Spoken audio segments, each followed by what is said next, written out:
آپ سیدھا لاہور گئے۔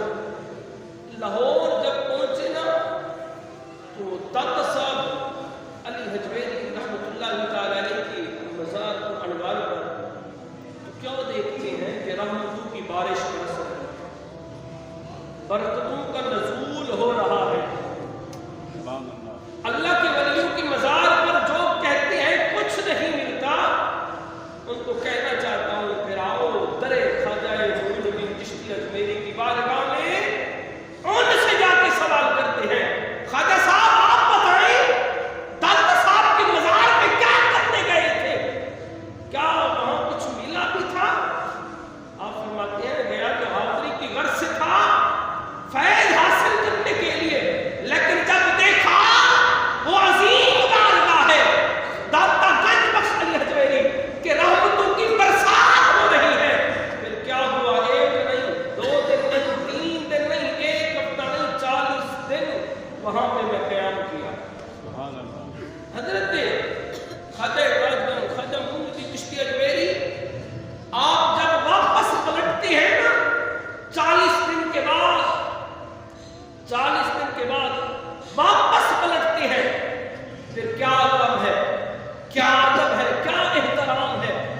یاد رکھنا جو ادب کرتا ہے وہ پا جاتا ہے، جو احترام کرتا ہے وہ پا جاتا ہے۔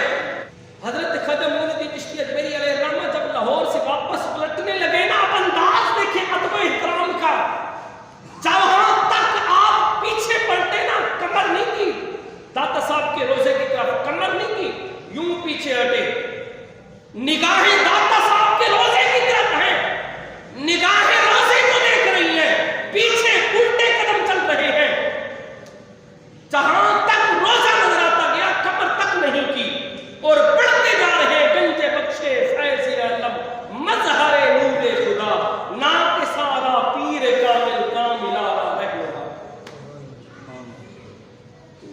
سب سے پہلی جو بات ہے وہ تعظیم کی ہے۔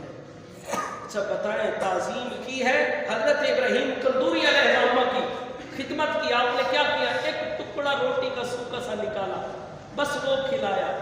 آج تو لوگ کچھ نہیں، آج تو تازی بھی کھلائیں تو لوگ کیا کرتے؟ شکوے کرتے ہیں، پیچھے سے طرح طرح کی باتیں کرتے ہیں۔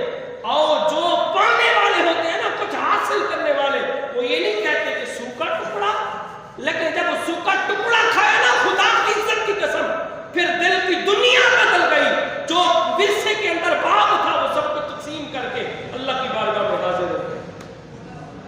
نگاہ ولی میں وہ تاثیر دیکھی، بدلتی ہزاروں کی تقدیر دیکھی، نگاہ